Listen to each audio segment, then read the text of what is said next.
꼭 알아야 할 어제의 뉴스. 청와대의 개혁 방안에서 가장 눈에 띄는 건 검찰의 기소 독점주의 폐지입니다. 검찰에 집중돼 있는 권력을 공수처와 경찰로 분산시키면서 검찰을 개혁하겠다는 겁니다. 검찰은 정치 권력의 이해 내지 자기 조직의 기득권 유지를 위해서 검찰권을 오남용해왔습니다. 거대한 검찰권을 분산하고 상호 견제되도록 검찰의 직접 수사 범위를 특수수사에 한정한 것도 검찰권 축소를 위한 조치로 보입니다. 일반 수사는 경찰이 맡되 2차적 보충 수사는 검찰이 할 수 있겠습니다. 국정원은 수사권을 모두 없애 북한과 해외 정보만 다루는 순수 정보기관으로 개혁하기로 했습니다. 국정원이 맡았던 대공수사는 경찰로 모두 넘어갑니다. 박근혜 정부에 이어 이명박 정부에서도 드러난 특수활동비 불법 유용을 막기 위해 감사원 감사도 받도록 했습니다. 경찰은 조직도 권한도 커질 전망입니다. 국정원이 하던 대공수사를 전담할 가칭 안보수사처가 신설되고 기존 경찰 조직이 행정경찰과 수사경찰로 나뉘면서 수사권도 갖게 됩니다. 자치경찰제도 시도지역으로 넓혀 도입하기로 했습니다. 정호영 전 특검이 오늘 공개한 수사기록 중 일부입니다. 다스의 120억 원대 횡령 사실을 인지했던 특검팀이 이 사실을 검찰에 이첩할지를 두고 논의한 흔적이 담겼습니다. 수사 사실을 공개하지 않을 경우 오해 가능성을 우려하면서도 문제가 되면 특검의 직접 수사 대상이 아니었다고 해명할 수 있다는 내용도 함께 적혀 있습니다. 오늘 기자회견에서 정 특검은 10년 전 기록에 담긴 논리 그대로 다스 120억 원대 횡령 사건은 수사 대상이 아니었다고 밝혔습니다. 정해진 수사 기간 동안 회사 차원의 비자금 조성 정황을 밝혀내지 못했다면서 대신 검찰에 수사 서류를 넘겼다고 했습니다. 그러면서 서류를 받은 검찰이 후속 수사에 나서지 않은 건 직무유기라는 취지로 주장했습니다. 수사 기록에 목록을 붙여 인수인계 절차를 거쳐 인계하였음에도 서류 뭉치를 받아 창고에 넣었다는 것인데 이를 어떻게 납득할 수 있겠습니까? 그러나 당시 검찰 고위 관계자는 특검이 기록 인계와 수사 의뢰를 혼동하는 것 같다고 반박했습니다. 또 사건을 이첩하지 않고 단순히 기록만 넘길 경우 기록 보존을 위한 조치라고 생각할 수밖에 없다고도 했습니다. 하루에도 수천 건의 사건 기록이 나오는 상황에서 정식 수사 의뢰가 없으면 내용을 알 수 없다는 겁니다. 미세먼지 비상조치는 서울, 인천, 경기도에서 내일 아침 6시부터 밤 9시까지 시행됩니다. 평일에 시행되는 첫 비상조치여서 차량 이부제가 처음 적용됩니다. 수도권에 있는 공공기관 임직원들은 반드시 이부제를 지켜야 합니다. 내일이 1월 15일 홀수 날이기 때문에 홀수 차량만 운행이 가능합니다. 서울시 대책은 더 강력합니다. 먼저 시내버스, 마을버스, 지하철이 무료로 운행됩니다. 요금 면제는 출근 시간인 첫 차부터 오전 9시까지, 퇴근 시간인 저녁 6시부터 밤 9시까지 서울시 구간에서 적용됩니다. 평소처럼 교통카드를 단말기에 찍고 타면 자동으로 영원으로 처리됩니다. 일회권, 정기권 이용자는 면제 대상에서 제외됩니다. 승객이 내지 않은 요금은 서울시가 세금으로 운송기관에 보전해주는데 하루에 50에서 60억 원이 들 것으로 보입니다. 서울시청과 구청 등 360개 공공기관 주차장도 아예 폐쇄돼 민원인도 이용할 수 없습니다. 정부는 공공기관 조치만으로는 효과가 적을 수 있다며 시민들의 자율적인 차량 이부제 참여를 권장했습니다. 평창에 대한 이야기를 좀 할게요. 평창 올림픽의 그림을 한번 그려보고 싶은데 남북 공동 입장이라든지 공동 선수단이라든지 뭐 여러 가지가 있었습니다만 이번도 어떻게 치러질 것이냐. 물론 남북한이 서로 정리를 해가지고 또 다시 합의를 하고 결과론을 도출을 해야 됩니다만 쟁점들이 좀 있다. 그래서 한번 이야기 한번 해보고 싶은데요. 일단 마차님께 질문. 북한의 정식 명칭이 뭡니까? 조선민주주의 인민공화국입니다. 네, 줄여서는요. 조선입니다. 똑똑하시군요. 아, 예. 그걸 어떻게 하셨어요? 자, 그러면은 대한민국은 어떻게 돼요? 대한민국은? 대한민국이죠. 줄여서는요? 한국. 그렇죠. 그렇게 부르죠. 한국이라고 부르죠. 대표단이 따로 참가할 수도 있지만 공동으로 치르는 입장도 하고 그렇게 되면 그러면 명칭을 뭐라고 해야 돼요? 코리아. 코리아예요, 코리아. 왜냐하면 친미주의자에서 영어는 싫어요. 그래도 어쩔 수 없는 게 이 영어로 세계 공용어이기 때문에 어쩔 수가 없어요. 그래서 올림픽은 어디건 특히 올림픽에 참가하는 국호들을 보면 영어 알파벳 순으로 가거든요, 입장이. 그렇다고 봤을 때 북한이나 남한이 공통으로 들어가는 단어 딱 하나가 코리아예요. 남한은 리퍼블릭 오브 코리아, 그리고 북한은 DPRK. 이렇게 하면 되겠다. 제가 만들었어요. 조선 한국민주주의 인민공화국. 어차피 그거는 어떻게 해도 번역은 코리아야. 어떻게 해도 왜 번역은 영어로 코리아야. 가냐고. 한국말로 쓰다 보통 이제 웃겨. 우리가 ROK 이렇게 많이 쓰잖아요. 한국만 갈 경우에 약칭으로 리퍼블릭 오브 코리아에서 ROK 쓰는데 설레가 있어요. 2000년에 시드니 올림픽 때 남북 선수단의 정식 명칭이 코리아였고요. 그러니까 그때 K를 쓰지 말고 C로 써야 돼요. 그러니까. 써야 그러면 되는 거죠. 일본보다 꼬레. 일찍 입장할 수 있는 그렇죠. 거잖아요. 깃발은 한반도기. 네. 단가는 애국가일까요? 민중가요. 아리랑으로 하고 지금까지 남북한이 9차례 국제대회에서 공동 입장했는데 그 방식은 거의 변하지 않았대요. 기수 같은 경우도 한국 남자, 뭐 북한 여자 이런 식으로 이렇게 번갈아 들거나 이런 방식을 채택하고요. 벌써 기대되네요. 단복도 맞춰야 되고 2월 9일이 개막인데 한 달도 안 남았어요. 그런 상황에서 지금 각가지 준비해야 되고 어느 정도까지 준비를 해야 되냐면 한 팀으로 나가고 막 입장하고 그러려면 요즘엔 유행하는 거 있죠. 농 패딩. 예. 동계올림픽이니까 그러면 거기도 다 사이즈별로 맞추고 다 해야 되는 그런 문제까지 생겨요. 정말 바쁘겠다. 그걸 개성공단에서 만들었으면 좋겠네요. 그랬으면 더할 나위가 좋은 없는데 아이디어예요. 지금 이제 사실은 이제 단복 문제는 북한하고 우리나라하고 단복이 다른데 과연 이것을 어떻게 할 것이냐, 또 단복을 따로 만들기는 힘들고 압도적인 머릿수를 자랑하는 우리나라가 입는 단복으로 그냥 통일하는 것도 괜찮지 않을까 하는 생각이 있고요. 그러기 위해서는 또 한 가지 거쳐야 될 게 우리나라 대표팀은 팀 코리아라고 박혀 있어요. 옷에. 팀 코리아. 북한이 그것을 인정할 것이냐. 인정 안 하면 그러면 팀만 가리면 되지 않을까. 뭐 이런 방안들이 나오고 있어요. 새로 맞추기는 힘들고 상징성으로 보려면 이렇습니다. 북한과 우리나라가 옷을 똑같이 입고 나오면은요, 어떤 상징성이 있냐면, 북한 선수단, 남한 선수단이 아니에요. 코리아 선수단이 되는 거예요. 구별이 안 가요. 똑같이 생겼기 때문에. 그리고 한반도기를 앞세워서 들어온다면, 이거는 역사적으로 굉장히 중요한 하나의 세레모니가 될 수가 있습니다. 왜 누가 이걸 팀 코리아라고 했어요? 하나의 코리아 이렇게 해서 원 코리아 이렇게 했으면 좋았을 거예요. 그러니까 원래 쓰던 거랬다. 원래 쓰던 거였고요. 이번에 이렇게 하나의 코리아로 바꿨습니다. 이렇게 평화 모드가 진척될 줄은 모르고 이미 예전에 결정이 된 거죠. 그렇죠. 예전에 최소한 한 1, 2년 전에는 그렇죠. 결정된 거죠. 팀이란 말이 코리아 팀 이런 뜻은 아닌 것 같고 왜 그 팀 코리아라는 느낌이 사실은 우리는 하나다 이런 느낌이에요. 그렇죠. 맞습니다. 우리는 한 팀 이런 느낌으로 코리아 팀 이런 느낌이 아니고. 어쨌든 생각만 해도 행복하네요. 그죠? 네. 이분들이 어쨌든 다 내려온다는 거 아닙니까? 지금 그죠? 근데 실질적으로 북한에서 파견되는 선수 자체는 몇 명 안 됩니다. 한 2, 30명 규모가 이제 정도. 어마어마하겠죠. 근데 거기에 이제 그걸 서포트하기 위해서 내려오는 응원단, 선수단을 같이 따라오는 그걸 보조해주는 전체까지 다 합치면 굉장히 규모가 많아지는 건데 지금 이제 우리가 방송에도 며칠 전에 이야기를 했지만 지금 현재 그 군사회담도 마찬가지고 육로로 오는 방안이 가장 유력한 것 같습니다. 결국은 싸고 결국은 기차냐 버스냐 이런 차이겠죠.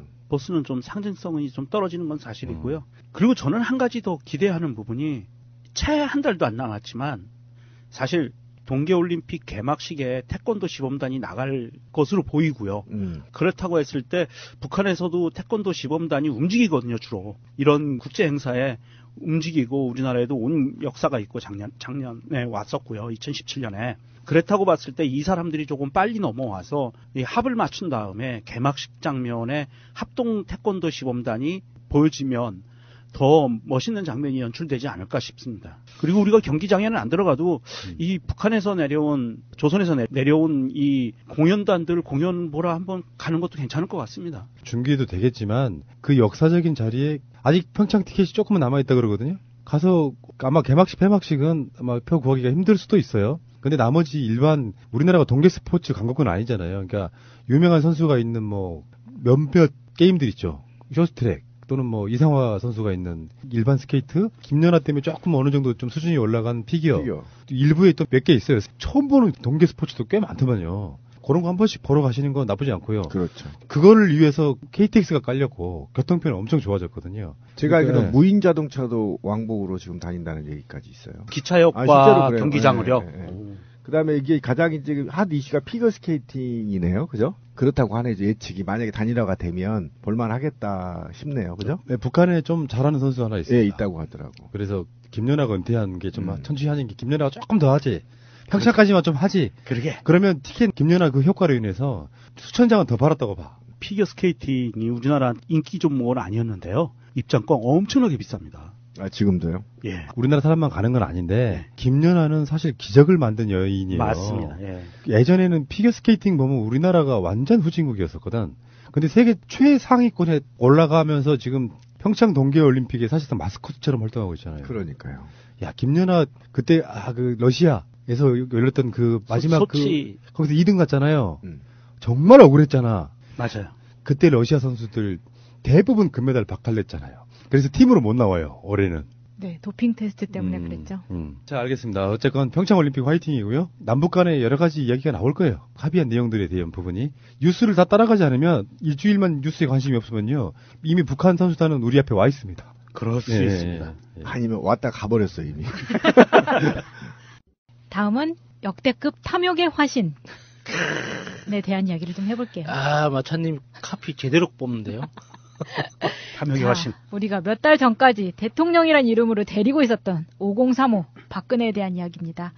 처음에는 박근혜가 이렇게 적극적으로 뇌물을 받았던 정황이 없었는데 이번에 박근혜가 넌지시 이렇게 뜻을 비춥니다. 그때가 이미 국정농단 사태가 불거진 뒤에도 이런 식으로 나왔다는 거예요. 추석을 앞두고 박근혜 대통령이 금전적으로 힘들어하는 것 같다라고 안봉근이 이야기를 하죠. 그랬더니 국정원에 이현수 전 실장이 2억 원을 가져다 줬다는 거죠.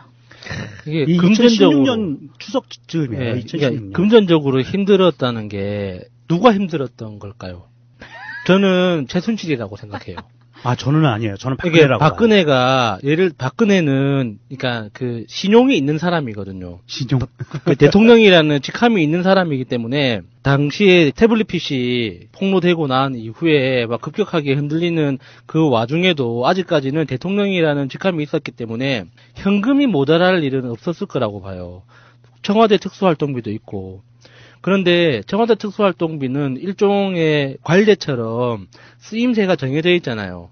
그 각 내부 직원들 부족한 임금, 그 시간의 수당 같은 거 이렇게 보충해주고 하는 그렇게 정해져 있는 관례 같은 것들이 있어서 박근혜가 마음대로 쓰기는 어려웠을 거예요. 그러면 갑자기 급전이 왜 필요했느냐? 그 당시 최순실이 독일에 있었지 않습니까? 그러니까 독일에서 이제 들어오라고 이제 설득을 하고 있었을 거예요. 네가 들어와서 불을 꺼줘야 된다. 그래서 그때 최순실이 깜빡 속아서 들어왔다가 지금까지 못 나오고 있는 건데 그 당시 자기들 작전으로는 네가 들어와서 불을 꺼주면 전체적으로 진화가 된다. 그래서 네가 희생타로 잠깐만 그 고생을 해주면 되니까 나머지는 우리가 다 이렇게 마련해놓고 있을게. 그 비용이 급하게 필요한 게 아니었을까. 딱 그 타이밍이 그렇잖아요. 아, 그럴 수 있네요. 저는 좀 다르게 생각을 했는데 설득력이 있어요. 저는 어떻게 생각했냐면 국정원 뇌물 사건 요것을 보면 단적으로 보면 이거 하나뿐이지만 전반적으로 저는 최순실은 참모 역할을 하고 사실은 수괴는 박근혜였다라고 생각을 하거든요. 그래서 이 박근혜가 왜 국정원 돈이 그렇게 필요했을까? 자기 월급은 꼬박꼬박 다 저축해놨어요. 그 사람 공무원 고위공직자 재산 증식 상황 보면 월급을 한 푼도 안 쓰고 저축해놨거든요. 통장에. 그런데 이 사람이 왜 이렇게 돈이 필요하지? 답은 하나밖에 없어요. 자기 아버지한테 배웠던 통치자금이라는 게 필요한 거예요. 그러니까 드러나지 않는 돈. 그러니까 내 돈은 내 돈이고. 그렇죠. 내 돈은 내 돈이고 무엇이 필요하냐면 이때 추석이었잖아요. 추석을 앞두고 있어서 제가 보기에는 자기를 추종하고 있는 친박 애들에게 통치자금이라고 해가지고 돈봉투를 돌려야 되는데 떡값으로 이렇게 떡값을 돌려야 되는데 우리가 알고 떡값이 몇십만 원 아니에요. 이 사람들은 몇천만 원 단위로 움직이잖아요. 하다가 보니까 액수가 모자라서 그렇다고 손 벌리자니 순실이 옆에 없고 그러니까 순실이는 외국에 있으니까 이게 자금이 원활하게 돌아가지도 않고 하니까 급했던 거예요. 그래서 요구한 거 아닌가 저는 그렇게 추정을 했었거든요. 근데 이때 당시에 문고리 3인방도 각자 따로 챙기고 있었잖아요. 그렇죠. 챙기고 있었죠. 그러니까 이 말을 국정원 전 기획조정실장한테 은근히 또 넘긴 거죠. 흘린 거죠. 예. 그러니까 자기들이 받는 건 또 걔네들 건 또 자기들이 따로 챙긴 거예요. 그리고 또 인마이 포켓하고 또 달라고 하는 거죠. 왜냐면 너무 화수분처럼 계속 나오니까. 그래서 저는 이게 친박 세력들과 이 자유당 쪽으로 흘러들어가지 않았을까라는 의심을 많이 했는데 야수님 얘기 들어보니까 또 순실이를 꼬드기기 위해서 그럴 확률도 높으네요. 네, 그때 그 최순실이 반드시 필요했거든요. 꼭 들어와서 나 대신 덤탱이를 써줄 누군가가 반드시 필요했기 때문에 그 이후로 한 달 보름인가 있다 들어왔죠. 순실이가. 이거 어쨌든 이거는 뇌물 사건이고요. 그렇죠. 네, 이건 뇌물 사건은 빼도 박도 못해요. 이건 제대로 걸렸어요. 이걸 계기로 무기징역 확정되는 분위기가 되는 것 같더라고요. 네, 거의 뭐 무기징역으로 갈 것 같고요. 우리 무술인 정청래 의원이 말한 대로 가는 건가요? 근데 무기징역이라는 게 정확하게는 무기징역이 아니래요. 그러면. 그러니까 원래 유기징역이라는 게 형을 확정하는 거잖아요. 네. 30년이고 50년이고 딱 정해지는 게 좋은 거라고 하더라고요. 무기징역은 지금 당장 징역을 계산하기 힘들 정도니까 형을 그러니까 징역 기간을 정하지 않고 나중에 예. 짧아질 수도 있다는 얘기죠. 그렇죠. 그러면 유기징역 한 40년 때리는 게 그렇죠. 훨씬 안전하다는 그게 훨씬 더 그 모범수로 석방돼서 나오려면 3분의 2 이상 정도 이렇게 살아야 되잖아요. 그렇게 치면 차라리 한 50년 이렇게 딱 때려버리는 게 훨씬 더 현실적이라고 하더라고요. 50년까지는 불가능하고요. 네. 우리나라 형사수사법상 50년은 불가능하고 최대 나올 수 있는 게 유기징역 30년형의 판사가 이건 괘씸해 가중처벌 그래서 45년.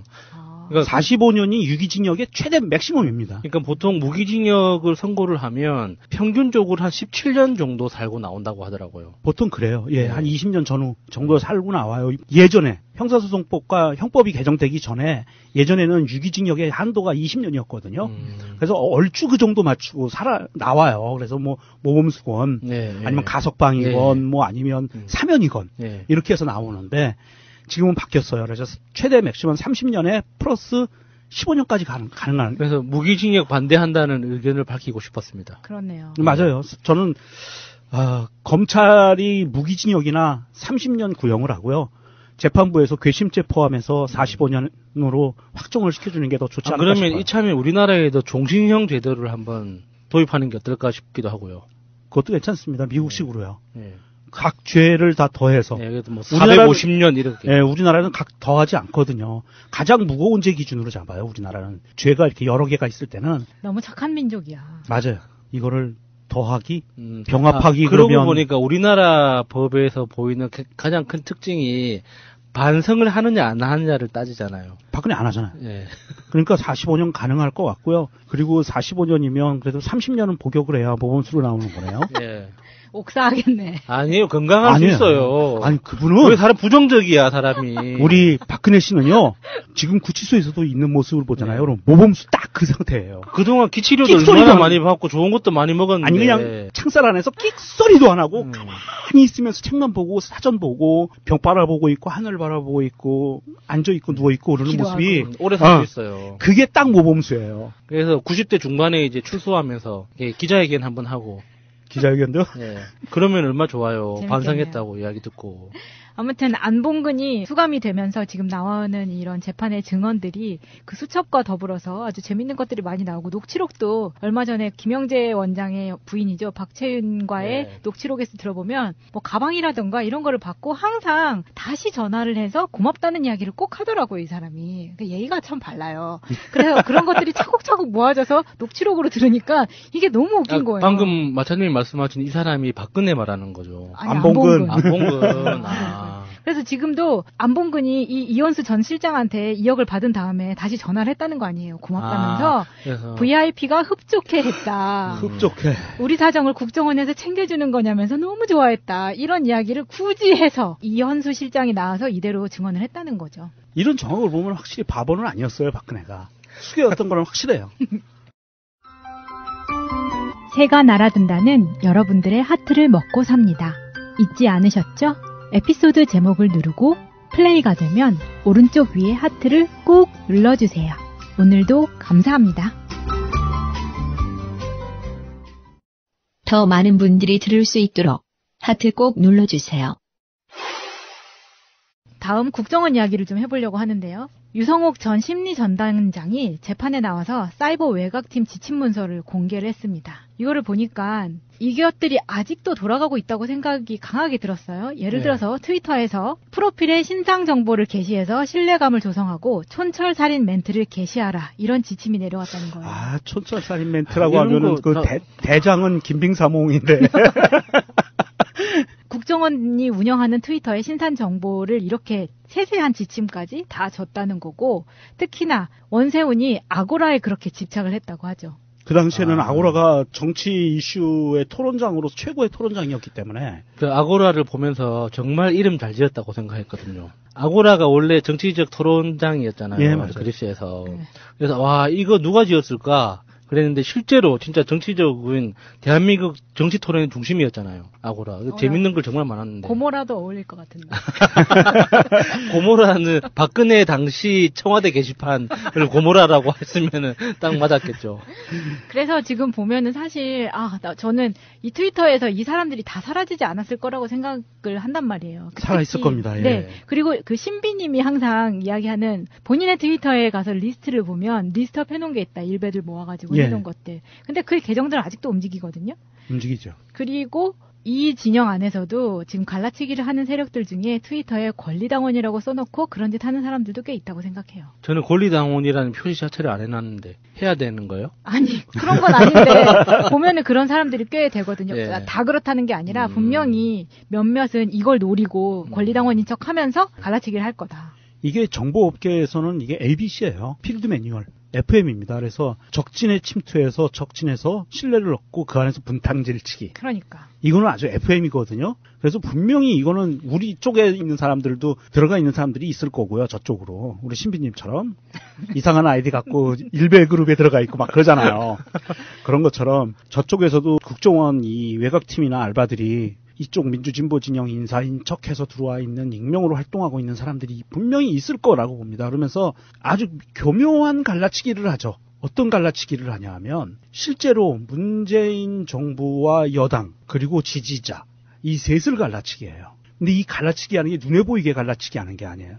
아주 아픈 곳을 살짝 건드립니다. 살짝. 이게 잼 날리듯이 한 번에 큰 거를 터뜨려서 저 사람 나쁜 사람이야 이렇게 트윗을 안 써요. 그리고 조금씩 이상한 부분을 건드려요. 그러면서 잽을 날리는 거예요. 그러면서 이 사람의 트윗을 팔로우하고 오래 있다 보면 저 정치인 나쁜 정치인인가 본데 이렇게 돼버리는 거예요. 네, 저는 정말 궁금한 게 그런 갈라치기를 하는 사람들이 내가 이런 게 갈라치기 전략이야라는 거를 알고 하는 건가요? 모르고 하는 사람도 있어요. 네, 저는 그게 좀 궁금하더라고요. 그런 정도의 갈라치기 작전을 하려면 굉장히 머리가 좋아야 되거든요. 어떤 그 관계에 대한 분석 능력도 있어야 되고 조직 전체를 바라보는 조망 능력 이런 것들이 있어야지 내가 지금 이쯤에서 이 타이밍에 갈라치기를 이런 방법으로 들어가는 게 좋겠다라고 판단해야 되잖아요. 우리 예전에 내려오는 고사 있잖아요. 서당께 3년이면 풍어를 넣는다. 식당께 3년이면 라면을 끓인다. 그러니까 그런 식으로 계속 바라보고 그렇게 세뇌가 되면은 가능할 거라고 생각이 드는 게 이게 보면은 젊은 사람 위주로 채용을 했고 팔로워 수가 많을수록 돈을 더 많이 줬다는 거 아니에요? 팔로워 수 많다는 거는 얼마 정도 저 한 1만 정도 넘거든요.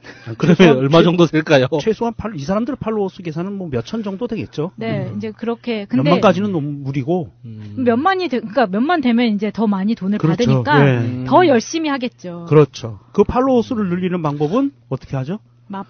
마팔과 내가 이쪽 진영 마음에 내가 공작하고자 하는 진영의 입맛에 딱 맞는 글들만 올려주는 거예요. 그러면 이 사람들이 다 팔로우 하거든요. 국정원 연락 주세요. 제가 계정 팔게요. 얼마? 판매하겠습니다. 계정 팔로워가 지금 1만이 넘으니까 한 명당 10,000원 정도 받고 팔 테니까 연락 주세요. 비싼데? 그리고 이 원세훈이 아고라에 집착을 했다는 게 때때로 아고라에 들어가 봐서 민감하게 반응을 했다는 거예요. 주말이고 주중이고 상관없이 들어가서 도대체 달라진 게 뭐냐? 대응 잘하고 있는 거냐? 이렇게 얘기를 하면 주말이고 주중이고 상관없이 뛰쳐나와서 출근을 했다고 하죠. 이게 원세훈이 왜 아고라에 집착을 했냐면 제가 그냥 짐작하는 거지만 그 원세훈 정도의 연령대 되는 아저씨들한테 딱 맞는 분위기예요. 예를 들어서 네이트판 그 네이버에도 이런 게시판 있잖아요. 네. 거기는 10대, 20대가 많아가지고, 어른들이 보면, 무슨 말인지 못 알아들어. 애들끼리 그 신조어 막 섞고, 막 이상한 철자 조합해가지고, 있잖아요. 네. 기역, 니은, 디귿, 이렇게 조합해가지고, 글자도 아닌데, 자세히 보면 글자가 되는, 이런 표현들도 많아가지고. 판춘문이에요. 네. 그 원세훈이 못 알아봤을 거야. 그래서 지가 볼 수 있는, 여론을 확인할 수 있는 모든 게시판들 중에, 지가 알아볼 수 있는, 유일한 곳이 아고라여서 아고라만 들여다보면서 막 되게 닥달을 했겠죠. 근데 아고라가 사실 굉장히 진보적인 분위기였잖아요. 그랬죠. 예. 예. 그래서 더더욱 마음에 안 들었겠죠. 그 당시에 아고라 탄압이 심했어요. 우리 경제 분석하던 사람 미네르바 탄압 사건을 보면 극명하게 나오죠. 그 아고라 죽이기 작전이었고요. 지금 이 국정원 사이버 외곽팀을 관리한 황모 씨라는 사람이 지금 구속 기소돼 있는데 이 사람이 지금 줄줄줄줄 불고 있는 거예요. 원세훈이 국정원장 시절에 이렇게 직접 지시를 내리고 이렇게 보고를 받았다고 다 지금 불고 있는 상황이거든요. 그리고 원세훈이 1시간 이내에 사이버 활동 투입해라 그러면은 후다닥 모여가지고 그것도 30명이나 되는 사람들이 이거는 굉장히 정말 부대식으로 운영을 했다는 거 아니에요. 그러니까 이게 저는 국정원을 비롯한 댓글 부대를 조직하고 운영했던 사람들이 인터넷이라는 그 시스템 자체에 대해서 얼마나 무지했는가. 그러니까 이게 그 기사 내용을 잘 들여다보면 트위터의 작동 방식에 대해서는 굉장히 이해를 잘 하고 있었던 것 같아요. 어떤 내용들이 리트윗이 되고 리트윗이라는 게 어떤 기술적인 개념으로 자기 이웃들한테 전달되고 하는 이런 것들에 대해서는 굉장히 이해를 잘 하고 있었는데 인터넷이라는 전체 시스템이 작동되고 여론이 형성되는 이런 거에 대한 개념이 너무 없으니까 그냥 자기 눈에 보이는 것만 바꾸려고 했던 거죠. 그러니까 이게 아고라 게시판의 분위기를 바꾼다고 해서 대한민국 전체 여론이 바뀔 리가 없잖아요. 그러면은 MLB 파크나 안 그러면 여초 중심의 게시판들이나 남초 중심의 게시판이나 이런 데서는 또 분위기가 다 각기 다르단 말이죠. 그러면은 그 모든 여론들은 그 총합이 아고라냐 그것도 아니란 말이에요. 그렇죠. 아고라는 아고라만의 게시판 분위기가 있는 건데 아고라가 전체의 어떤 여론을 끌고 간다는 착각 속에서 트위터의 분위기가 아고라에 영향을 준다는 이 가설을 세워놓고 직원들을 달달 다 볶았던 거예요. 그 얼마나 진짜 그냥 속꿉장난으로 수억 쓴 거예요. 그냥 말 그대로. 그렇게 해서 30명 정도를 투입해서 게시판 분위기를 바꾼다는 거 아니에요. 그러면은 일반 사람들은 내가 하고 있는 생각이 잘못된 건가라는 생각을 충분히 심어줄 수 있단 말이에요. 왜 대세가 이렇게 흘러가는 건가? 내가 잘못된 건가? 그러면서 사람들이 이제 선동되어 버린다는 거죠. 그러니까 그게 아고라에서만 통하는 거죠. 지금 원세훈이 집착했던 그 아고라에서만. 그러니까 아고라라는 것이 아무리 회원수가 많다고 해도 이게 몇십만 명, 몇백만 명이 아니거든요. 정말 이 정치에 깊은 이해를 갖고 있는 사람들이 와서 논쟁을 벌이는 곳이에요. 그러니까 여기에서 분위기를 바꾸겠다는 것은 어떻게 보면 수준 이하의 글들을 쓸 수도 있고 하지만 여기에 새로 진입하는 사람들이 보기엔 이게 진흙탕 싸움같이 보여질 수가 있어요. 뭐 우리 게시판에서도 가끔 가다가 보면 진흙탕 싸움처럼 보여지는 글들이 올라오잖아요. 네. 이런 글들이 있을 때 기존의 사람들은 이 바보들이라고 하고 끝나겠지만 새로 진입하는 사람들은 이거 보면 깜짝 놀라는 거예요. 무서워. 굉장히 극렬하게 싸우고 있구나.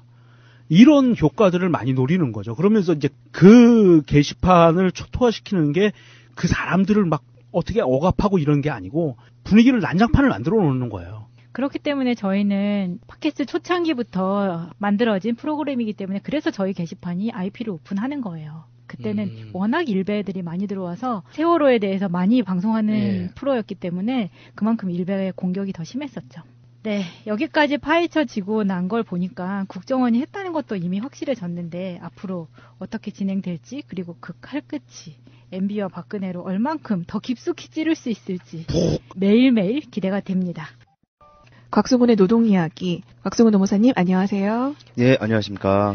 지난주에 새해부터 바뀌게 되는 노동법에 대해서 한번 살펴봤습니다. 그중에서 지금 사실 뭐 새해 지난 지 뭐 열흘 남짓 됐나요? 네, 이제 2주 됐죠. 네, 벌써 근데 논란이 일파만파 커지고 있는 부분이 있습니다.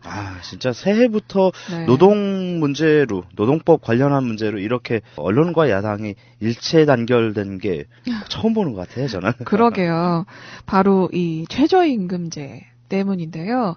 이것에 대해서 논란이 어마어마합니다. 그래서 오늘은 그 논란이 무엇이 문제이고 무엇이 잘못 알려져 있는 부분인지 하나하나 살펴보는 시간 마련해 주셨습니다. 예, 사실 뭐 논란을 부추기는 거죠. 그렇죠. 예, 오히려 실제로 보면은 일선 그 사업장들에서 말은 그렇게 좀 하는 분들도 있어도 사실은 덤덤해요. 제가 이제 그 거래하는 중소기업들 한번 돌아보면은요, 뭐 최저임금 어떻게 맞춰야 되냐. 이 얘기를 하지 최저임금 때문에 죽겠다 최저임금 때문에 사람 줄여야지 이런 얘기하는 사장님은 본 적이 없어요. 네, 제가 만난 그 사장님께서도 이미 그 전부터 최저임금에 간당간당하게 주지를 않아서 그닥 영향이 없다 말씀하신 분도 계세요. 네, 그런데 지금 뭐 언론이 이제 먼저 그 선봉장이 되어서 야당과 함께 그 최저임금 그 인상의 후폭풍을 이제 운운하면서 그 자영업자 망한다 이런 얘기들, 자영업자 망하면 실업 대란이 일어난다 이런 얘기들을 하는데요. 저는 개인적으로 이런 이야기를 들을 때마다 생각나는 만화가 하나 있어요. 네. 그 만화가 이제 미국의 정치 만화가인 베릿 도이치의 만화인데요. 우리 청취자분들께서도 이제 검색을 한번 해보시면은 금방 찾으실 수 있어요. 뭐 이제 예를 들어 제목을 자본가들의 엄살 만화 이런 제목으로 한번 검색해 보시면요, 구글에 치면은 바로 뜨는데요. 네, 저도 노무사님께서 알려주셔서 한번 찾아봤는데요. 아, 옛날에 정말 이랬구나. 우리는 지금이 2018년 됐잖아요. 네. 아, 그 몇십 년 사이에 이렇게나 많이 변했구나 하는 느낌을 받을 수 있었습니다. 네. 가장 황당했던 게 1842년 파업이 법적으로 허용된다면 살아남을 기업이 없어 라고 주장하던 그 자본가. 네. 네, 그리고 1887년에는 흑인에게 똑같은 임금을 주라고 기업 망하라는 소리 같은데 이랬다는 얘기 있고요. 그렇죠. 네, 그리고 1924년 아동들의 노동 착취를 금지한다면 기업들은 망할 거야. 정말 어떻게 이런 아동들까지 이렇게 유린하지 않고서는 기업이 살아남을 수 없다면 그 기업은 무슨 의미가 있을까요? 네. 그렇죠. 그리고 네, 1938년 주당 40시간을 일한다고 어떤 기업이 고용을 하겠어? 지금 다 모든 기업이 그렇게 고용을 하고 있고요. 네. 1964년 여성과 흑인의 동등한 임금을 주라고 법률이 기업을 발목 잡는군. 네. 지금하고 똑같은 얘기죠? 그러니까요. 항상 새로운 이런 조금이라도 노동자들의 권리, 정말 보장받아야 될 인권을 보장하는 법률이 마련될 때마다 이렇게 기업가들은 다 망한다. 그렇죠. 멸망한다. 이 만화의 그 결말은 이거죠.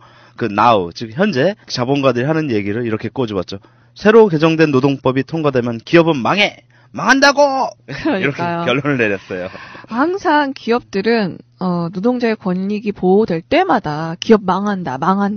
누가 하겠냐. 다 같이 망하는 꼴이다.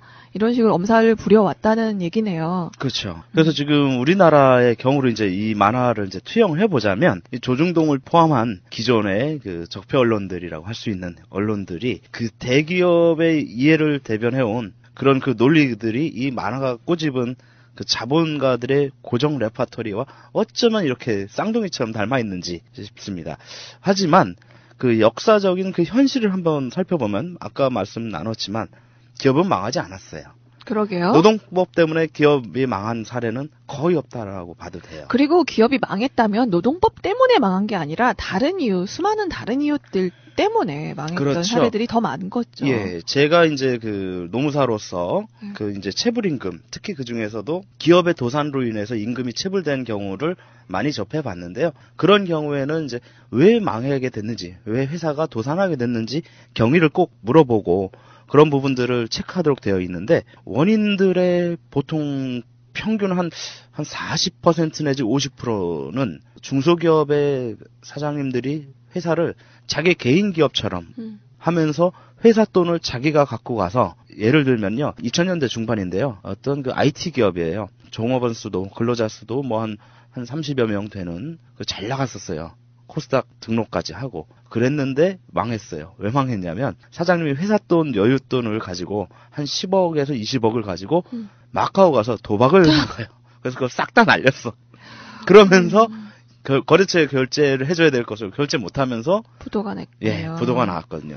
이렇게 그 사장의 그 경영진의 그 개인적인 잘못된 판단이나 잘못된 행동 때문에 사업이 망가진 경우가 그게 거의 뭐 태반을 차지하고 있어요. 대기업 같은 경우도 뭐 문어발식, 사업 확장 이런 것으로 인해서 잘 되던 사업 안 되는 사업 메꾸다가 결국엔 도산하는 경우 많이 봤잖아요. 네. 그래서 제가 지금 지난 한 18년 동안 보아온 바로는 노동법 때문에 망했다라는 기업은 한 군데도 본 적이 없습니다. 네. 예, 100여 군데 이상의 그 도산한 사업장들을 다 돌아봤지만 한 군데도 노동법 때문에 도산한 경우는 없고요. 그러니까 인건비를 많이 줬기 때문에 회사가 망했다? 이거는 애초부터 그 회사가 그 인건비를 감당할 만한 생산성을 갖추지 못했다는 것을 의미하는 건데요. 네. 그 생산성을 갖추지 못하게 된 원인이 나라에서 노동자들의 인권을 보장해 주라고 하는 그 법 때문일까요, 과연? 사실 경영의 책임은 경영자가 지는 거예요. 그렇죠. 왜냐하면 경영을 할 권한이 우리 헌법에도 보장되어 있는 경영 인사권 그것을 행사한다면 그에 따른 책임은 또한 경영자가 지는 것이거든요. 그렇기 때문에 현재 이런 우리 기업들은 또한 실제로 망해 오지 않았고 오히려 해마다 발전을 거듭했어요. 물론 중간에 20년 전쯤에 IMF란 역사적으로 처음 있는 일이 있었는데 그건 역시 노동법 때문에 망한 것이 아니었거든요. 그럼요. 기업의 문제였고 외환 환율에 대한 문제였던 것이죠. 그래서 현재는 그 이후로 다운사이징이죠. 구조조정이라는 걸 통해서 진짜 노동자들의 그 일방적인 희생을 강행하면서 감수하면서 기업들이 다시 살아났고 이제는 해마다 천문학적인 그 이익을 사상 최대 이익을 계속 경신해 나가면서 현재 드러난 것만 거의 800조에 가까운 사내 유보금을 현금을 지금 곳간에 쌓아놓고 있다는 그런 얘기가 나오고 있는 그러니까요. 형편입니다. 이제까지 보면은 IMF 때 나라가 위기다, 외환 위기다.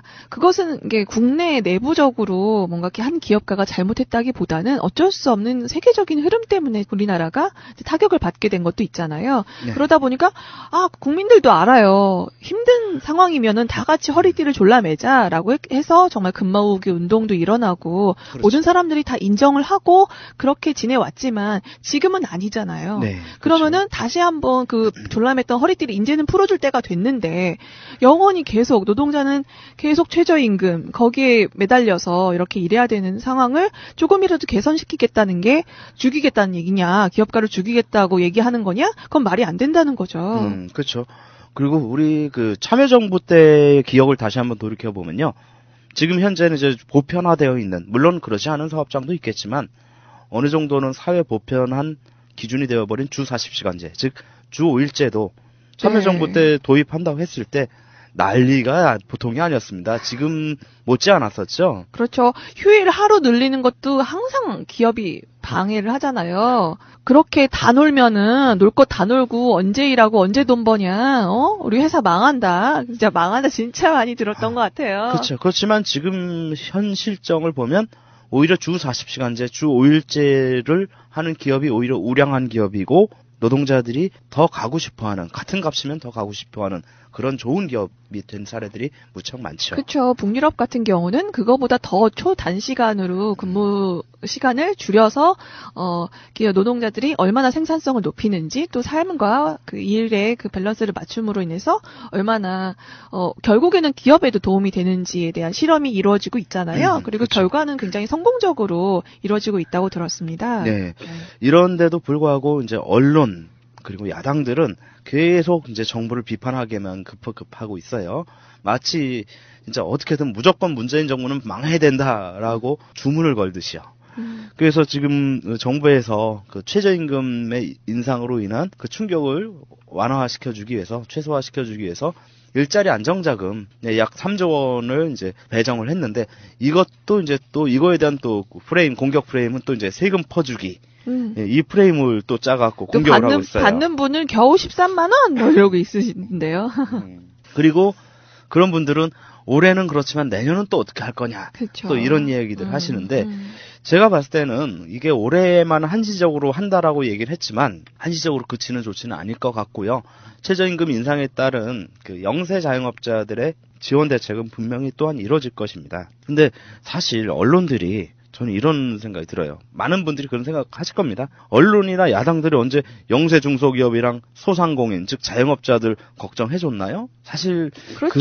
그들을 걱정해줬다라고 그들 보기는 안에서도 어려운 것 같아요. 갑을 관계가 있었잖아요. 그렇죠. 항상. 언론은 특히나 재벌 대기업의 편 아닌가요? 왜냐하면 언론이 재벌 대기업 편일 수밖에 없는 이유는 광고주가 다 재벌 대기업이잖아요. 중소기업이나 영세 자영업자들이 언론에다가 광고 안 넣어주죠. 그럴 돈도 없죠. 그 어마어마한 막대한 광고비를 쓸 만한. 그러다 보니까 자기네 광고주의 이익을 대변할 수밖에 없는 것은 어찌 보면 자연스러운 일이라고도 할 수 있어요. 헌데 우리나라 경제 구조를 보자면 우리나라 경제 구조는 특히 다른 나라보다도 유독 이 대기업과 중소기업이 원청과 하청 관계로 짜여져 있는 구조가 좀 심해요. 그러다 보니까 중소기업의 뭐 예를 들어 임금이 높아진다. 최저임금으로 인해서 이게 높아지게 되면은 원가도 높아져야만 돼요. 중소기업 안 그러면은 도산하고 마니까. 그러면은 이것을 대기업에게 영향을 끼칠 수밖에 없는데 이 피해를 줄이려면 대기업이 그 납품 단가를 올려줘야 돼요. 그래야 되는데 실상은 그렇지 않죠. 납품 단가를 오히려 해마다 후려치게 결함이 되어 있어요. 매년 물가는 올라가는데 임금도 올라가는데 단가는 낮추라. 이런 대기업의 갑질을 그냥 풀어두는 것이 오히려 이 문제의 본질 아닐까. 그렇죠. 그래서 이런 부분에 대한 대기업의 갑질에 제동을 걸어주는 역할. 그것이 정부, 특히 정부 내에서도 뭐겠어요? 바로 공정거래위원회. 그렇죠. 그 역할을 여제 안 했죠. 이명박근혜 정권 때 이명박이 그랬죠. 자기는 비즈니스 플랜들이 근데 정확하게는 구체적으로 따지자면은 재벌 플랜들이었죠. 예, 그러다 보니까 대기업의 이해와 요구만 받아주고 그들의 갑질에 대해서는 아무런 제동을 걸지 않으니까 뭐 예를 들면 현대자동차에서 다들 아실 거예요. 한번 뉴스에도 나왔는데 해마다 그 부품업체, 납품업체한테 해마다 단가를 10%씩 낮추라. 이렇게 강요를 하는 거죠. 그러면은 중소기업의 그 납품업체에서는 그 단가 맞추려면 결국 품질을 떨어뜨려야 되거든요. 그럴 수밖에 없죠. 예, 그러다 보니까 우리나라 차들의 그 내구성이 일본 차들의 턱없이 모자른다는 그런 얘기가 나오는 거예요. 아, 그래서 고장도 자주 나고 사고도 많고. 그렇죠. 사실 못 만들어서 못 만드는 게 아니에요. 그냥 만들 수 있는데 그 가격에 맞추다 보니까. 그렇죠. 그 가격에 맞추려다 보니까. 근데 그 가격에 맞추려다 보니까 어쩔 수 없이 결국은 중소기업은 그리고 하청기업은 이윤 구조가 점점점 줄어드는 그런 상황이에요. 그러다 보니까 그나마 그것마저도 울먹여자 먹기로 하는 게 그래도 계속 거래는 뚫어놔야 앞으로의 경쟁을 할 수 있으니까 이런 생각들 때문에 하는데 그러다가 대부분 도산들 하는 거예요. 도산하는 이유가 또 하나의 이유가 이런 것들 때문이에요. 그리고 우리 또 이제 자영업자의 측면을 보자면요. 통계청 자료를 살펴보면 작년 2017년 8월 기준 한국의 우리나라의 자영업자 수는 모두 569만 7천 명, 약 570만 명이라 합니다. 근데 이 중에 이분들이 그 전체 취업자 2,674만 명의 21.3%에 달한다고 합니다. 즉 자영업자 비율이 21.3%죠. 그런데 이 자영업자 중에 직원을 한 명도 고용하고 있지 않은 나홀로 사장님, 이분들이 413만 7천 명이라 합니다. 즉 이걸 자영업자의 비중에서 비율로 계산을 해보면 413만 7천 명 나누기 569만 7천 명 하면 72.6%예요. 굉장히 많은 숫자를 차지하네요. 네. 거의 대부분이 진짜 1인 기업이네요. 그렇죠. 즉 자영업자의 거의 73% 이상이 혼자서 자영업을 하고 있는 데다가 이 중에서 인건비가 또 차지하는 비중은 그러니까 노동자를 한 명이라도 고용하고 있는 그 자영업자분들의 인건비 비중은 평균적으로 15%에서 20% 수준이라 합니다. 비용 전체 중에서 차지하는 비용이.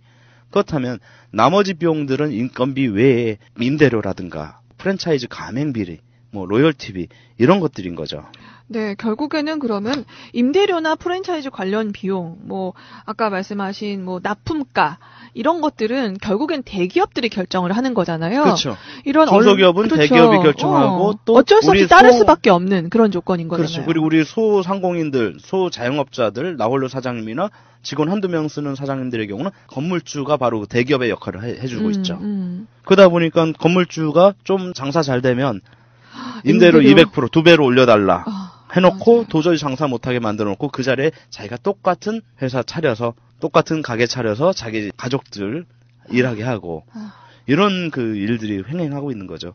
사실 최저임금 때문에 망한다. 이거는 그러기 때문에 굉장히 그 침수봉대를 했다라고 볼 수밖에 없어요. 이렇게 노동법 때문에 기업가들 다 망한다 하면서 정부와 국민들을 싸움 붙여놓고 실제로 본질은 기업들의 갑질, 기업들의 횡포 이런 것 때문에 생산성이 떨어지는 부분에 대해서는 모른 척 넘어가기 위한 그런 작전, 계략이 아니었을까 싶네요. 네, 그럼 굉장히 그런 점이 좀 의심스럽죠. 네. 특히나 우리나라의 그 자영업자 대부분이 그 생계형이잖아요. 그 아까도 얘기했지만 IMF 시절 때 그때 어마어마한 그 구조조정으로 정리해고 당하신 수많은 노동자들, 그리고 뭐 정년이 아직 되지도 않았는데 눈치 줘갖고 내쫓아내버리고, 이런 분들이 아직은 돈을 계속 더 벌어야 되는데 직장을 구할 데가 없으니까 다 어디로 가요? 자영업으로 가요. 그러면서 이제 명예퇴직금 받은 거 갖고 이걸로 이제 치킨집, 고깃집 이렇게 그 창업을 하는데, 요런 그 요식업이 많이 쏠리는데요. 우리 이분들이 생존율이, 자영업 3년 생존율이 37%예요. 100명이 창업을 하면 37명만 3년 뒤에도 그 장사를 계속 하고 있고 63명은 다 망해서 다시 문을 닫는다라는 거예요. 네. 이게 왜냐면 이제 다사형 구조이거든요. 우리나라의 그 자영업 구조가 많이 창업하고 많이 폐업하는 그런 구조인데, 여기에서 그 인건비부터 손을 대는 그런 또 악순환을 반복하고 있는 거예요. 왜냐하면 임대료라든가 이런 것들은 자신이 의뢰 입장이기 때문에 자기가 어떻게 할 수가 없거든요. 그러다 보니까 이 부분은 정부가 결국은 개입을 해줘야 돼요. 그래서 조물주 위에 건물주라고 하잖아요. 네, 건물주의 이런 그 갑질, 그리고 프랜차이즈의 경우는 거기에다 플러스 대기업의 수수료 갑질, 이런 부분에 대해서 아무런 역할을 안 했던, 지난 9년 동안 아무런 제재도 안 했던 정부의 책임이 더 큰 것이 아닌가라는 그런 비판이 나올 수밖에 없죠. 네, 이게 어떤 결과가 나타났을 때 그 원인이 단 한 가지인 경우는 굉장히 드뭅니다. 이게 뭐 사회적으로 굉장히 자영업자들 어렵고, 요즘에 취업도 굉장히 어렵고요. 모든 사람들이 굉장히 다 지금 힘든데, 이 와중에서 그래도 홀로 웃고 있는 사람들이 전 대기업이라고 생각을 합니다. 네. 네. 참, 이 자영업을 나서시는 분들도 사실은 기업 다니다가, 회사 다니다가 이제 퇴직하시고 했는데, 자녀들이 취업을 못 하는 거예요. 돈을 버는 사람이 없어. 그러면 나라도 벌어야 되기 때문에 있는 퇴직금 받아서, 근데 이 퇴직금 받았다고 이거 야금야금 까먹으면서 언제까지 살 수 있나 불안한 마음에 그거 끌어모아서 사업하다가 또 날리게 되고, 그래서 정말 하층민으로 내려앉게 된 이런 안 좋은 일도 많이 벌어지고 있거든요. 그렇죠. 근데 이런 와중에서 정말 어려운 사람들끼리 지금 싸움 붙여놓은 것 같아요. 딱 그겁니다. 네. 얘들끼리 싸워. 그렇죠. 사실 본질은 자기네들이 대기업에서 지금 다 만들어 놓고. 그렇죠. 지금 그러니까 이제 그 영세 자영업자들, 소상공인들은 다 한때는 전직 노동자였어요. 그들도 노동자였어요. 그런데 그분들이 현재는 이제 자영업자가 되어 있는데, 그분들과 저임금 노동자들을 갈등을 부추기는 지금 그런 행태를 좀 갖고 가고 있어요. 네, 그렇게 기업들, 대기업들이 언론, 그리고 지금 야당, 이상한 그 빨간당, 그쪽을 다 장악하고 있다 보니까 이런 여론으로서 이런 프레임을 너무나 확고하게 만들어 버린 것 같아요. 그리고 먹고 사느라 힘든 서민들은 사실 그 사건에 대해서 깊이 생각할 시간도 갖지 못하고, 그러면 그런가 보다라고 휘둘리기 굉장히 쉬운 구조지 않나. 그렇죠. 네. 그래서 지금 언론과 야당들이 대기업과 중소기업, 그리고 건물주와 소자영업자 이런 구조적인 문제에 대해서는 아무런 말도 안 하고, 안 한 채 중소기업과 소상공인이 감당해야 될 문제로만 몰아가면서 문재인 정부를 어떻게든 흠집내려고 아주 기가 차게 노력을 하고 있는데요. 그것도 이제 산업혁명 이후에 계속 이어오던 그 아까 만화에서 나온 것처럼 거짓말을 동원해서 말이죠. 그러니까요. 네, 이 최저임금 논란 이런 것도 특히나 지금 수구 기득권 세력들이 언론을 이용한 프레임전에서 지금 속수무책으로 일반 시민들이 당하고 있는 경우가 많습니다. 그들은 사실 돈과 시간을 엄청 들여서 그런 프레임을 만드는 데 굉장히 집중을 하고 있거든요. 왜냐하면 자기네들이 욕을 먹으면 안 되니까. 네. 네. 그런데 이제 일반 서민들 같은 경우는 지금 생계가 힘들기도 하고 실상을 제대로 살펴보기에는 시간이 없기도 하고 해서 이런 단순 논리에 잘 휘말리게 되는데요. 네, 이번 최저임금 논란도 그런 결에서 한번 잘 살펴볼 수 있는 시간 되었습니다. 새날 가족분들은 무엇이 본질인지 깊이 생각할 수 있었으면 좋겠습니다. 네, 노무사님 오늘 말씀 고맙습니다. 네, 감사합니다. 정치 이야기에는 수준이 없다. 삼촌, 정치가 뭐예요? 네, 푸나 삼촌 정치가 뭐예요? 네, 보현님, 푸른나무님 안녕하세요. 안녕하세요. 안녕하십니까. 네, 날씨가 많이 추워졌는데 이럴수록 좀 따뜻하게 몸도 많이 움직이시고 스트레칭을 잘해야지 다치지 않는다고 해요. 네, 어르신들 좀 걱정이더라고요. 한번 넘어지고 그러면은 이제 운동도 못하고 힘들어지시는데 어떻게? 그래서 겨울에 이제 보통은 호주머니 손 넣고 다니잖아요. 근데 이렇게 춥고 눈 오고 막 그런 날에는 손 놓고 다니면 넘어질 때 자기 방비가 안 되는 경우가 많아요. 맞아요. 그래서 정말 추운 날은 장갑을 끼고 다니는 게 훨씬 좋습니다. 운동하시나요, 보현이? 네, 저 요즘 집에서 홈트레이닝도 하고, 그리고, 사무실 갈 때 한 30분 넘게 꼭 걸어서 가려고 노력하고 있어요. 훌륭하신데, 자기 절제, 성실, 끈기, 뭐 이런 게 보이는데요? 제가 1년 동안 10kg가 쪘다 그랬잖아요. 그러니까 이게 허리도 안 좋고, 무릎도 안 좋고, 계속 넘어지고, 막 이런 사이드 이펙트가 있어요.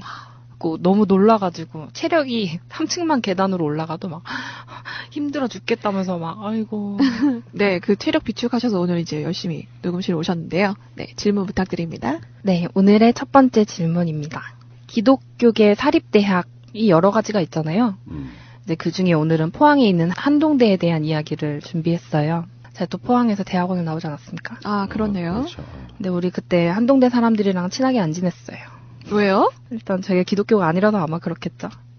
그리고 왜 그런지 모르겠는데 저희 학교 애들이 소개팅하거나 이럴 때 한동대 사람을 잘 안 만나고 이제 그 주변에 전문대 다니는 사람들이랑 소개팅을 더 많이 하더라고요. 포항공대 맞죠? 네. 포항공대랑 한동대랑 뭐 형제다 뭐 그런 얘기 들었었는데 옛날에. 전혀 교류가 없었는데. 특정 학교를 너무 이야기하시는 건 바람직하지 않고요. 네. 오늘은 한동대에 대한 이야기거든요. 기독교계이기 때문에 성소수자 이런 거에 좀 민감한가 봐요. 네, 이번에 교내 동아리에서 페미니즘 강연을 이제 개최를 한 거예요. 근데 그 강연에서 성소수자가 이제 언급되는 일이 있었어요. 왜냐하면 성 정체성이 어떤 것이 있나 이런 걸 설명하다 보니까 그런 얘기가 나왔나 봐요. 그랬더니 그 학교가 기독교계 학교이기 때문에 그 담당 동아리의 교수님, 그리고 그 강연을 주최한 동아리에 소속된 재학생들, 그 강연에 참가한 사람들, 그 강연 갔다 와서 후기를 올린 사람들까지 전체적으로 학교가 징계를 시작한 거예요. 징계까지요? 그래서 교수 한 명은 해임 통보를 받은 상태입니다. 이게 사실 대학의 개념이라는 것이 좀 어려울 수 있어요. 그러니까 사립대학이고 기독교계 대학이라는 좀 특수성이 있는 거죠. 하지만 그럼에도 분명히 이제 청춘의 지성이라 불리는 대학인 거고, 대학에서 학생들이 자발적으로 만든 강연에 대해서 학교가 교수한테까지 징계를 하는 그런 일이 있었습니다. 이제 이런 학교가 이제 아수라장이 된 거예요. 막 교수님 해임되고 막 사람들 대자보 붙이고 이게 말이 된다 안 된다, 뭐 우리 학교에서 그런 성소수자에 대한 얘기는 일어나면 안 된다, 막 찬반 갈라지고 막 그러는 사이에 이제 피해를 보고 있는 것은 한동대에 다니고 있는 성소수자 재학생들인 거죠. 한동대에도 성소수자 재학생들이 있습니다. 당연하게도. 네, 이제 그분 중에 한 명이 익명으로 페이스북에 글을 쓴 거예요. 제가 죽을 수 있도록 기도를 해주십시오, 여러분. 저는 이렇게 사는 것이 너무 힘들고 이 힘듦은 제가 살아있는 동안은 끝나지 않을 것 같습니다. 그리고 제가 존재함으로 인해서 여러분이 힘든 것도 저는 보고 싶지가 않고 힘들어요. 그러니까 제가 죽을 수 있는 용기를 낼 수 있도록 기도를 해주세요. 한동대에는 사실 지난 여름이었던가요? 지금 논란이 되고 있는 그 모임이 들꽃이라는 모임이잖아요. 그쪽에서 위위크라고 해서 행사를 열었었는데 거기에 초청이 돼서 KTX 승무원 문제에 대해서 강연을 하러 간 적이 있었어요. 근데 그 들꽃이라는 곳이 비정규직 청소 노동자들의 처우 개선을 위한 모임으로 시작했다고 하더라고요. 그러면서 이 비정규직 청소 노동자들이 얼마나 그 학교 안에서 열악한 처우를 받고 있는지 이것에 대해서 좀 들었어요. 그렇게 비정규직으로 고용해 놓고서는 이 사람들한테 모든 잡일을 다 시키고 하다못해 그 한동대 내에 텃밭, 무밭을 가꾸게 해가지고 그 무를 나중에 수확해서 한동대 학생들이 정성껏 가꾼 그 무입니다 하면서 후원자들한테 보낸대요. 선물로. 그러면 생색은 뭐 학교에서 다 내고. 학교라는 공간이 사실 학생들을 가르치는 거잖아요. 뭔가 솔선수범하고 모범을 보여야 되는 그런 곳인데도 불구하고 온갖 갑질과 횡포를 보여주는 곳이라서 정말 굉장히, 더군다나 기독교 재단이었잖아요. 많이 놀라고 왔었어요. 이런 전체적인 상황에서 이 사람의 글을 보면서 생각이 정말 많아지는 거예요. 저도 거기다 댓글을 쓰고 싶었는데 사실 뭐라고 할 말이 없어서 못 썼어요. 이 사람한테 무슨 말을 해주면 위로가 될까? 이런 게 오늘의 저의 질문이었습니다. 무슨 말을 해주면 위로가 될까? 근데 거기에 다양한 성경 구절이라든지, 그러니까 너의 존재만으로도 아름답다로 시작하는 말도 있었고, 그리고 하나님이 만든 것은 모든 것이 완벽하다. 너의 존재가 결점일 리 없다. 이런 말도 있었고, 가슴에 와닿네요, 그거. 다양한 말들이 있었는데, 이 사람한테 계속 살아있어 달라고 얘기하는 것도 폭력적인 것 같고, 미안하고, 제가 뭐 해줄 수 있는 것도 아니면서 뭐, 그럴 수가 없잖아요. 그래서 뭔가, 무슨 말이라도 한마디 쓰고 싶은데, 어떤 말이 이 사람한테 도움이 될까? 뭐 이런 고민을 혼자서 하다가 결론을 못 내고 들고 왔습니다. 참 어려운 이야기네요. 그런 주제들로 방송을 꽤 많이 했던 기억이 나는데 최근에는 잘 안 다루는 이슈 중에 하나가 성소수자 문제라고 보는 게 맞는데 이 질문에 머리가 좀 하얘지는 느낌이에요. 일종의 이제 바위로 계란치기 같은 느낌. 두 가지가 존재하는 거예요. 나는 동성애를 지지한다. 나는 동성애를 반대한다. 요 개념이 아니에요. 세상 살아간다는 게. 당신들한테 동성애를 찬성해줘 말하는 게 아니에요. 동성애도 인정해줘요예요. 동성애라는 것도 소수지만 있다는 걸 인정해줘예요. 세상에 절대 존재하면 안 되는 건 없어요. 신의 뜻이 어떤 건지 모르지만 종교를 연구하시는 분들이나 목사님들 중에는 예수님이 하나님이 동성애를 반대한다는 그런 증거가 없다라고 이야기를 합니다. 근데 동성애가 갖고 있는 어떤 사회적인 파급력일까 이런 것 때문에 이상하게 기독교계와 성소수자분들이 항상 부딪히는 지점이 놓여 있잖아요. 퀴어 축제 같은 걸 하게 되면. 제가 나름대로 혼자 내린 결론은 그거예요. 내가 선택할 수 없었던 부분들에 대한 비난은 또는 비판을 하면 안 됩니다. 예를 들어 너는 왜 가난해? 비난의 대상이 되면 안 되죠. 너는 왜 얼굴 색깔이 까마니? 키가 작니? 뚱뚱하니도 마찬가지예요. 세상의 모든 모양을 yes or no 이건 맞고 저건 틀려로 만들어 놓은 사람들의 세상 시각에는 세상은 두 가지밖에 없는 거예요. 세상은 이성애밖에 없는 거잖아요. 동성애는 틀린 거잖아요. 그 사람들 입장에서. 그래서 항상 나오는 말이 동성애는 그냥 우리랑 다른 거다 이렇게 표현하지 않습니까? 남들로부터 들어오는 공격에 대해서 다름을 인정하지 않는 사람들의 폭력 정도로 그냥 넘어가세요. 어렵겠지만 죽어야 될 이유가 없습니다. 우리 같은 사람들이 있어요. 동성애 자체를 내가 하고 싶지는 않지만 당신의 다름을 우리가 인정하겠다는 사람도 꽤 있습니다. 근데 그 사람들의 목소리는 귀에 많이 안 들어오죠. 악플만 들어오죠. 남들의 비판, 비난만 들어오죠. 그렇기 때문에 세상이 다 우리를 욕한다라고 생각을 하는 거예요. 그런 마인드 버리시면 훨씬 더 좋은 세상이 올 것 같고요. 뭐 커밍아웃하고도 잘 살고 있는 유명인도 꽤 있지 않습니까? 세상은 쉽게 바뀌지 않는다. 여러분의 정말 잘못한 부분은 아직 그런 개념이 박혀있지 않은 사회적으로 뿌리내리지 않은 세상에서 태어난 것뿐이다. 저는 그렇게 말씀드리고 싶어요. 동성애에 대해서 선진국들도 아주 관대하지는 않아요. 우리나라보다 관대한 부분이 훨씬 많죠. 그러면 세상이 바뀌고 있는 거예요. 과정상에. 우리나라도 그런 나라들로 향하는 지점이 있을 거고 다수의 사람들은 인정해 주잖아요. 저는 그 부분만 믿고 가시라고 말씀드리고 싶어요. 동성애가 이제 언론에서 조금씩 다뤄지고 있는 것 같아요. 얼마 전에 드라마에서도 슬기로운 감방생활 거기서도 동성애 얘기 나왔잖아요. 그런 것처럼 이게 자연스러운 것처럼 좀 인식되는 시기가 이제 오지 않을까 싶기도 하고요. 사실 동성애에 찬성하느냐 반대하느냐 난 이 질문만큼 어이없는 게 없다고 생각하는 게 그 사람들이 원해서 그게 된 게 아니잖아요. 하늘에 태양이 뜨는 것을 찬성합니까? 반대합니까? 이걸 묻는 거나 마찬가지라고 생각해요. 그래서 좀 사람들이 그 부분에 대해서 자신의 의견을 피력하는 것을 너무 정말 푸나님 말씀처럼 신경 쓰지 않고 넘어가셨으면 하는 바람이 있습니다. 네. 어렵겠지만 네. 당연히 어렵죠. 태어나는 게 잘못됐다는 생각을 했던 것 같아요. 그 사람도. 해줄 수 있는 말은 없지만 여기 이런 사람들도 있으니까 힘내시라고 오늘 자가자가 통해서 말씀을 드릴 수 있는 것 같네요. 세상에는 남자 여자만 있는 게 아니고요. 세상에는 수도 없이 많은 종류의 사람들이 있어요. 요즘에 구글에 계정 만들 때 혹시 계정 만들어 보셨나요? 네.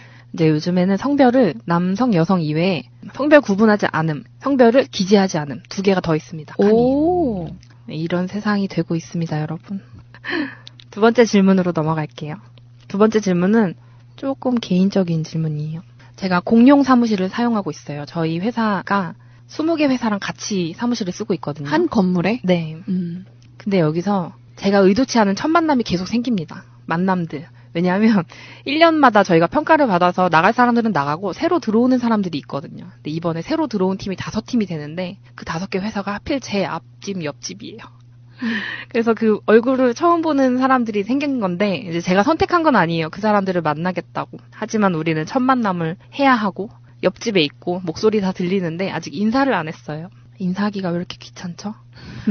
저한테 이런 선택권이 있다는 생각이 드는 거예요. 왜냐하면 그 사람들 처음 와가지고 생소할 거 아니에요. 그럼 이럴 때는 여기 그나마 오래 있었던 사람이 이렇게 손을 내밀어 주면 저도 편하고 그 사람들도 조금 더 편해질 거라는 걸 알고 있는데 그걸 하는 것이 좀 마음이 내키지가 않아요. 저는 마음의 준비가 안 됐거든요. 제가 만나려고 해서 그 사람들 만난 거 아니잖아요. 이럴 때 어떻게 이 어색함을 쉽게 좀 풀어갈 수 있을까? 별걸 다 가져오시네.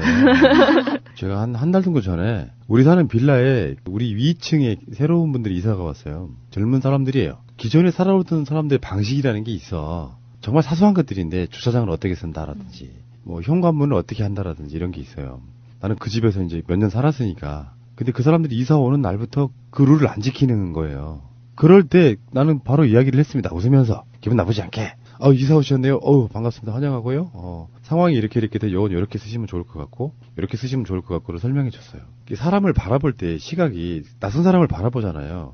근데 낯선 사람을 한국인들이 좀 특성이 좀 그런 것 같아요. 경계로부터 시작해요. 사위가 험해서 그런 거야. 저 사람이 누군지 모르는데 내 에어리어에 침입한 것 같은 그런 느낌.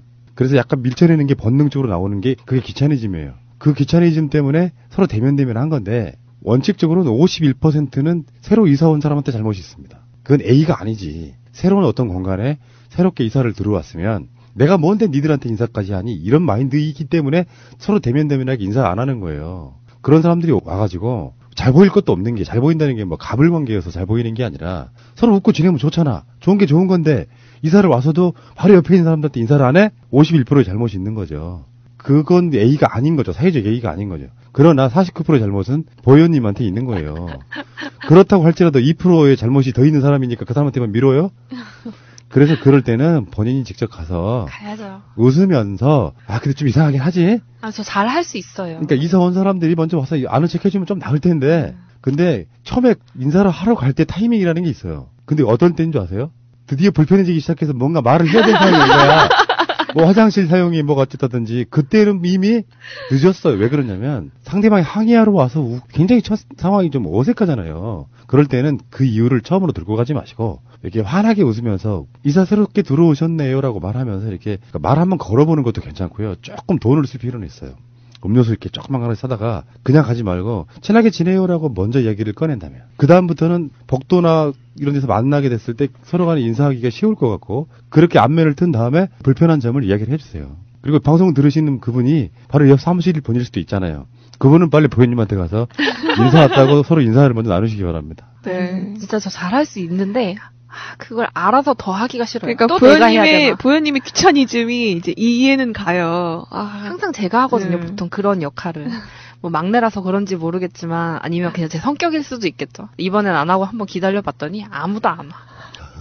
네, 어쩔 수 없는 것 같아요. 그 사회를 또 나름 그렇게 보현님께서 하시는 그 행동들이 이제 각자 사회를 변화시키기 위한 각계 전투가 아닐까 하는 생각도 드네요. 네, 이런 심리적인 문제까지 또 푸나님께서 다 잘 풀어주시는데 이런 문제 자주 갖고 오면 또 좋을 것 같아요. 이런 식으로 상대방과 같이 공감력을 갖기 위해서는 어떤 사안마다 상대방이 이것 때문에 어떤 생각이겠구나. 내가 그 상황이면 이렇게 느끼겠구나라는 걸 계속 사유를 하세요. 그러면 그걸 연애에 적용을 하면 정말 연애의 박사가 돼요. 그러니까 바람둥이란 뜻이 아니고 정말 좋은 사람이 될 수 있어요. 상대방한테. 내가 연애하는 대상한테도 마찬가지지만 우리 부모, 우리 친구들, 우리 지인, 가족, 회사 동료들 또는 전 사회적으로 공감력 갖고 있는 사람은 좋은 사람이 될 수 있어요. 정치 문제 여쭤보는 것도 그랬지만 지금 말씀하시는 그런 관계의 문제, 태도의 문제 이런 것도 같이 보현님이랑 저랑은 공부하게 되는 아주 좋은 것 같아요. 이런 연애를 책으로 보는 우리가 그런 사람들한테 노무사님 방송 밖에서 기다리면서 네. 가끔씩 이제 연애 상담 비슷한 걸 해요. 어떻게 된 거예요, 삼촌 이렇게 물어보는데 대책으로 보니까 오늘 내가 느낀 건데 민보현님이 바람둥이야. 본인은 아니라고 느낄 텐데 그걸 내가 분석을 해줬어. 너 바람둥이다. 남자들 탓하지 마라. 진정한 발전은 각성에서부터 출발합니다. 그 얘기를 잠깐 하고 지나가 볼까요? 이왕 말이 나오고 시간도 한 5분 있으니까 제 전남친이 오늘 또 꿈에 나왔거든요. 어머나. 1월에 헤어졌는데 그 전남친이 이제 결혼을 합니다. 아유, 헤어진 지 얼마나 됐다고 벌써 결혼을. 근데 그 결혼을 제가 아는 사람이랑 해요. 저희 과 후배. 저희가 과 CC였기 때문에 과 후배는 우리 둘 다 아는 사람인데. 그러니까 막 꿈에 나오고 난리가 난 거죠, 이제. 마음이 복잡한 거예요. 머리로는 알고 있어요. 나랑은 상관없는 일. 우리는 헤어진 지 이미 오랜지. 남자친구 아직 좋아하는 거 아니잖아요. 좋아하지 않죠. 그리고 헤어지자고 한 것도 저였고, 처음에는. 그럼에도 불구하고 이제 막상 결혼을 한다. 그리고 내가 아는 사람이랑 결혼한다. 둘이 성향도 비슷한 것 같고, 이런 모든 것들이 저를 마음을 복잡하게 만드는 거예요. 내가 먼저 결혼했었어야 되는데, 그런. 좀 복잡해요. 그 사람이 꿈에 나와서 엉엉 울었어요. 객관적으로 이야기를 들은 즉, 내가 왜 민보현님한테 바람둥이라고 했는지 설명해 줄 수 있어요. 남자의 단점이 보이기 시작해서 그 단점이 보이고 그것이 더 이상 수용이 안 되니까 헤어지자고 한 케이스예요. 왜 남자의 단점이 보였을까? 사랑이 식었기 때문이다. 그 사람의 단점을 봤기 때문에 사랑이 식었다가 아니라 사랑의 원래 관점에서 보면 사랑이 뜨거웠을 때는 단점을 안 보였을 거예요. 그러니까 사랑이 식었기 때문에 단점이 보이는 거잖아요. 그래서 본인이 이야기했어요. 내 연애는 3년이 못 넘긴다. 근데 이게 남들이 봤을 땐 민보현님이 막 피해자이거나 남자들로부터 막 당한 이런 걸로 보이는 게 아니고요. 보니까 본인이 빨리 식은 스타일이에요. 그러니까 바람둥이라고 얘기한 거지.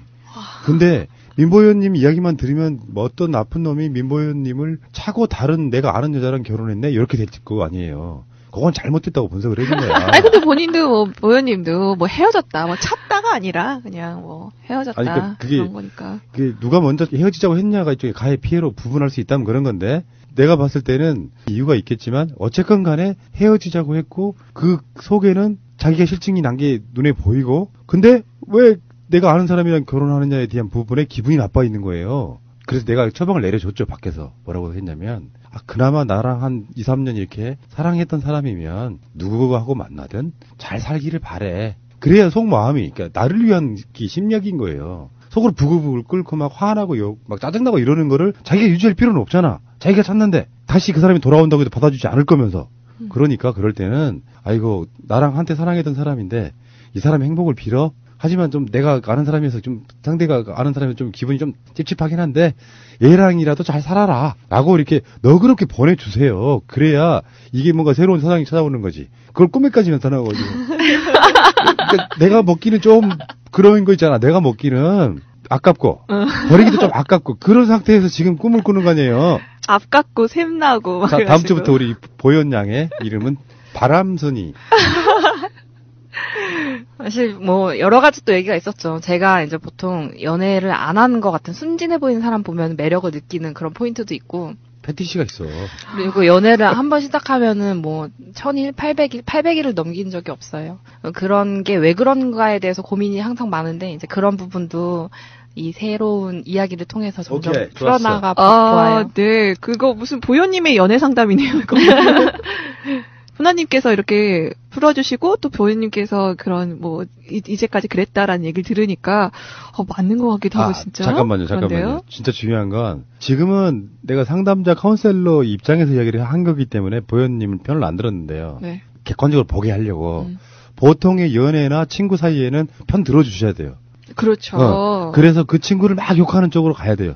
어차피 나는 그 사람이랑 관계가 없잖아요. 안 볼 보현 사람인데. 양과 관계 있잖아. 이럴 때는 보현 양 입장에서 나쁜 놈이냐 막 이야기하시고 편 들어주세요. 그래 두 사람의 관계는 좋아집니다. 네, 여러분 저 만나면 편 들어주세요. 그 새끼 나빴네라고 해주세요. 종종 있어요. 안산에서 저 보면은 자갈자갈 민보현님? 말해보세요. 목소리 들어봅시다. 막 이런 분이 있는데 그런 분 또 나오시면 여러분 저한테 잘 헤어졌다고 얘기해주세요. 네, 앞으로 보현님의 이런 사례들을 자꾸 이제 스터디를 하게 되면 이제 그 사람이 왜 그랬을까, 또 나는 왜 그런 감정이 들었을까 좀 돌아보게 되는 그런 시간 가질 수 있을 것 같아요. 이렇게 합시다. 네. 파란 삼촌 정치가 뭐예요? 연애도요. 그러네. 그런 식으로 이렇게 네. 일상적으로 느끼는, 굳이 말하자면 제가 항상 주장하고 있는 그 태도, 사실 다 태도의 문제거든요. 그 이야기 같이 한번 해보도록 합시다. 네, 훈아삼촌 연애가 뭐예요? 아주 기대가 됩니다. 네. 네, 오늘 많은 이야기 나눠봤는데요. 재미있는 유익한 시간 만들어주신 푸나님, 보현님 고맙습니다. 감사합니다.